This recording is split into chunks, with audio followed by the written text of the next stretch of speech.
Okay, back with another episode of Rethink Real Estate. On this practical episode, we're going to keep in the theme of talking about the different opportunities that present themselves with the new structural changes with the NAR lawsuit. I just want to obviously point out, guys, is that all of these situations are speculative. Again, there's one individual legislation change or one individual settlement change that could change everything, and we obviously have to rethink all of this again. But again, it's the hot topic. Obviously, a bit of clickbait. Want to put NAR in the headline or whatever it is. But we're going to talk about commission structures here and the different ways that you should be presenting it in your listing presentation. Moving forward when the changes are actually official, or you might want to start even doing it now. Just the one thing that I think is absolutely fascinating is that you've always been able to do things basically the way that I'm pitching them right now in the different elements, but we've just chosen not to. The structure isn't changing really differently greatly. It's just a matter now there's more public awareness around the commission side of things, and there might not be that compensation displayed in the MLSs, but it will still be on the public portals. So long story short is that I think that it's a really big opportunity to show more options in your presentation. I've always been a person that's been presenting traditional and auction, using auction as a leverage point to get in the front door. Now you've got another way of doing so as well by offering a strategic way possibly where you don't have to offer buyer side commission in order to get your property sold. Hopefully this is a helpful episode. Welcome to Rethink Real Estate. My name is Ben Brady, and this is a real estate podcast aimed to deliver sales strategies, marketing tips, and business insights from industry experts and myself to build a listing-focused business for the future. Let's get into it. So as we talk more and more about the different angles of business with the NAR settlement, is that it's been rolling around in different circles at all times, that we've been speaking to people in, high price points, low price points around the different opportunities that there are. I think that one of the things that most of the agents that we operate with within our circle when we talk about the auction process are used to dealing with different options. I've got agents like Jesse Salas that you guys have seen on the podcast before that calls himself an option agent. Not an auction agent, an option agent. He's the guy that is going to sit down and give you different variable options. Now, it's something that, it's sort of a mixed bag, is that you've got some agents on one side of the aisle that are like, no, I'm just going to keep doing things the traditional way of things. I'm going to suggest to a seller that they definitely need to offer a buyer side commission, and we need to make sure that, that's catered for in the commissional agreement. I've got another side of the aisle that is like, no way. We're going to start promoting out to our farm area and out to our client database that we can get this done for you without having to pay a buyer side commission. Whereas I think that, like, if I was going to open a real estate business today, or if I was going to start selling real estate today, I think I'd take an option of both. Okay, just like when it comes down to a transaction or going into a listing presentation and offering both traditional and also auction and showing the flexibility of being able to change from one to the other at all times, I think that presents as an opportunity, certainly when it comes to the commission structure with the new way that things are going to probably be done, or the new publicity that is ultimately out there. It's amazing that anything that I suggest today could have been actually offered the entire time through the MLSs the way that they're currently structured, but nobody chose to do so until there was an actual, broadcast of things being done differently. However, I do believe that there is an opportunity where we can present sellers with multiple options here. Don't get me wrong. If I need to market to get in the front door, there's two different ways that I would be doing so. One, I'd be going after expired for sale by owners using auction. If I needed to start a business tomorrow, that is the quickest way in order to deal with people that have been on the marketplace that I know are thinking about real estate, and I can actually offer a point of difference. Number two is that I would be pursuing the marketing within my farm area that, hey, I have a way in order for you to only pay X amount of percent, okay, without offering a buyer side commission. And we can actually go down the path of making sure that we can do this for you cheaper with not compromising your result because we have this other avenue being auction or whatever it is. I would actually be promoting that in some way, shape or form. Don't want to pay a buyer side. We have the solution. Okay. I know at our company, because we are Australian, New Zealand based, we've been going with the theory of, we've been rethinking real estate since 1888, or we've been ready since 1888 because all of the other countries that we were originally founded in doesn't offer a buyer side, and auction is the pristine marketing method to draw the attention. Anyway, back to the real point, commission structure. is that I think that in a listing presentation, you could go in there and offer options. And I think that in any listing presentation, I've always used the thing that Mr. and Mrs. Seller, it would be, remiss of me not to actually present you with all of your options today. I have an ethical obligation in order to present you with everything that we can offer you as a real estate industry, and then allow you to pick an opportunity to say yes or no at that point. So today, there's a couple of differences that we could look at from a commissional structure perspective. The first thing that I want to make sure that you understand is that you have the right to offer or not offer a buyer side commission. Okay. Now, whilst that feels as an attractive element in order to make sure that you can get the most amount of money in your back pocket by the end of the day, I think that there's an element that we're offering at the moment just to trial that. First things first, I think that it's always important to see what low-hanging fruit is out there in the marketplace. So I believe that we could probably put the commission structure at a 4%. Okay. Now that 4% will obviously come to me as the listing agent. Now I would obviously be also, then in control of making sure that the transaction goes smoothly. From a buyer perspective coming in, I would always represent you and your fiduciary obligation. But if that buyer came in and we weren't offering a commission to a buyer's agent, I'd be obviously helping channel that all through. Because as much as you think that they've got their own representation or they should know what they're doing, they won't. My main goal here is to make sure that there's a smooth transition, for both parties. My job is to obviously represent you and get you the most money for your property, and you are never obligated to sell until you reach a number you're comfortable with, so you're protected there. But also it's my job, in order to make sure the experience is great for the buyer involved as well, to hopefully get their business in the future also.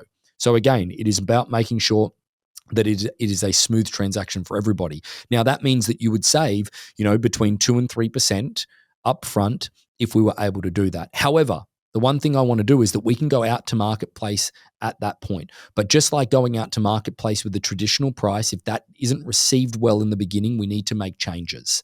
Okay, so for example, one of the things that we could do is we could go out at X price, offering no buyer side compensation.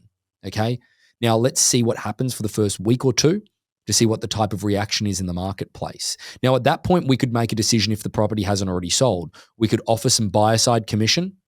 Now, what I mean by that, it's the interesting part of this, Mr. and Mrs. Seller, that we need to consider at all points, is that if you were to increase the commission percentage by 1 or 2%, now we're trying to sell your property at $1 million, okay? 1% on $1 million is $10,000, 2% is $20,000. So instead of dropping the price like we would need to say $959 or $949 and a complete $50,000, maybe the first step, instead of cannibalizing your list price and losing all of our leverage, is that we offer 1 or 2% buyer side compensation to see if that changes things in any way, shape, or form. Now, just so that you know how it works, that won't be advertised in the MLS. That'll be in the seller's concession part. Now, again, guys, this is all subject to change.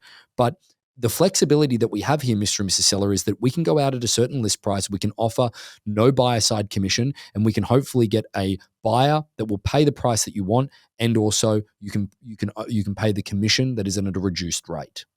Now, the next step in all of this would be, then we either compromise on the list price by, say, up to $50,000, because again, a small reduction of only $20,000 or $30,000 won't make a big difference in creating a new pool of buyers. Okay, so we do need to make a big reduction in order to have a decent impact, or we add some buyer side compensation to the deal to see if that actually provokes more people to come through, that maybe the buyers that don't feel comfortable representing themselves, or maybe the buyers that definitely want that representation in the transaction. You've got to be conscious that that could be something that is deterring people also. Okay. Now, if we make that compromise of putting 1 or 2% up for a buyer side commission, that's only a $10,000 or $20,000 compromise versus a $50,000 and possibly more if we did a price reduction. Now, if neither of those works, then we need to obviously make a decision from there. But one thing that I really do believe in with the real estate process, this is all about options in order to make sure that you have an opportunity in order to get the best outcome. Now, alternatively to the traditional side of real estate, we have the auction element. Now, that auction element, I believe you can offer a reduced commission, okay, with no buyer side compensation, because we present all the reports and disclosures up front. And also the price side of things doesn't become a problem because we put a bidding to start from where there's a negotiation up instead of one down from a price. So guys, as you can see here, I'm talking round and round in circles, and you might be going, well, hang on a second, what are you talking about, Ben? But this is the options that you could present to a seller to show them, hey, look at the myriad of options that we have here.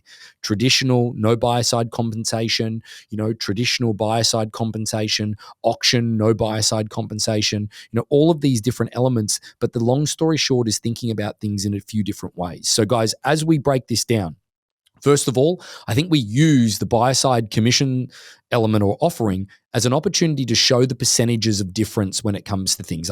You may have noticed or picked up that I've used it in the context of price reduction. So if we do 1%, offer 1% buyer commission, okay, if you're willing to do that, that's only $10,000 on a $1 million property. This is the same way that we sell the auction concept, okay? So we're charging 1% of the purchase price for our auctions, okay? So for example, when somebody talks to us about our non-distressed auction platform, the agent we usually talk to first and then the sellers, they might go, oh, we're not quite sure. It's like, well, guys, what are you listed at the moment? Well, we're listed at 2.5 million. Okay, so what's the next price reduction that you're going to have to do to make an impact? Now, at that price point, you're probably going to have to make a price reduction of $200,000 or $300,000 to have any type of impact. So bringing it down to 2.2 million. And then at that point, I still believe that if a buyer is looking at 2 million, they're looking at 2.5 as well. So I don't think you'll make that bigger impact. But let's just say, for argument's sake, between 200 and 300,000, you have to do a price reduction. Our fee, okay, to try this out from an auction perspective without having to reduce your price or your expectations to see what the marketplace will offer you, 1% of $2.5 million is $25,000. At the end of the day, I'd know what way I would go is I would trial it based on a $25,000 only if we get a price you're comfortable with versus reducing it by several $100,000. And when you reduce a property, it's not only loss of money, it's loss of leverage in that negotiation because a buyer knows they're in complete control at that point. Okay, so all in all, it's about the same thing when we're pointing this out with the new structure. If you're choosing to give people options, is that going in there and saying to them is that, hey, I just need you to understand the percentage changes here. An additional 1% is only $10,000 if it's $1 million home. An additional 1% on a $2.5 million is only $25,000 in the scheme of things. In comparison to the price point, okay, it's actually marginally small amounts of money that you're talking about. When a seller is trying to save $50,000 for not offering 2 or 3 or whatever percent to the buyer side, you've got to get them to see that. And you've got to use it as an opportunity as well, guys, in order to show them that you're protecting their price. Or maybe it's about getting the right list price on the property in the first degree so that therefore it's like, well, Mr. and Mrs. Seller, we're already saving 2% on this side. So maybe we can actually put a list price on it that's a little bit different this time. Now, don't get me wrong. I'm going to make sure that I'm getting you the most amount of money in the marketplace, but maybe we start off a little more aggressive than we normally would because we're already saving that portion. Because the more aggressive that we are on the list price, the less likelihood that we are going to attract that buyer that does not have representation. So therefore, the reality is that by being too aggressive on the list price and putting it too high, we're probably not going to create the frenzy that is needed in order to save the 2 or 3% from a buyer side commission. Now, guys, I really want to make sure that I'm pointing out here, this is protecting your listing commission. I'm talking to the listing agents right now. Your chance is to put your fee up. It's not to bring it back down or just offering them 3% or 2.5% or whatever it is. Your chance is to offer it up because, again, if you're going to be representing both sides of the transaction, and I know that's probably not the right terminology, you're technically not representing that person or whatever it is, but in essence, you are taking more liability on. So therefore, you should be compensated for that liability. Let's make that clear, and let's make that understanding is that ultimately is that, yes, they don't have representation, but at the same point in time, if there is something wrong in that transaction at a later date, guess who they're coming back to? It's going to be you. Okay. So all in all, I think that when it comes down to strategizing with this process, I think you need to be seen as an option agent, building it into your presentation. Not only are you offering traditional and auction, you're offering different commission structures now.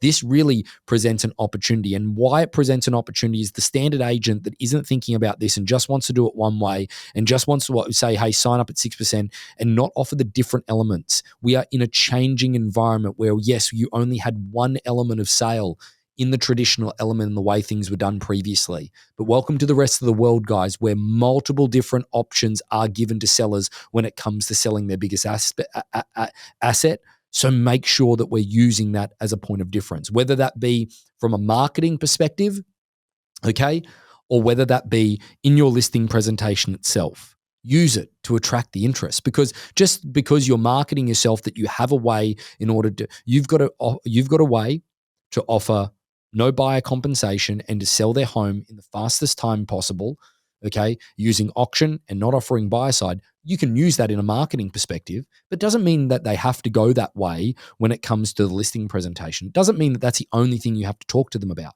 I know a lot of people that talk to people about auction just to get them in the front door of an expired listing, and then they end up offering traditional and they go traditional. Again, it's just an opportunity to get yourself in a position where you have an opportunity to present. Hopefully this has made some sense, guys, where you can bring that into the equation, okay? In upcoming episodes, again, we're going to keep talking about different strategies that can be thought of. Now, these are all subject to change, of course, because it all is speculative. But that said, is that it's still important to think about these different attributes. Thanks so much. So about 75% of our audience hasn't liked, followed, or subscribed to our podcast.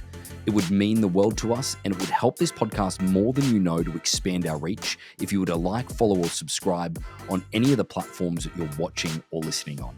Thanks again.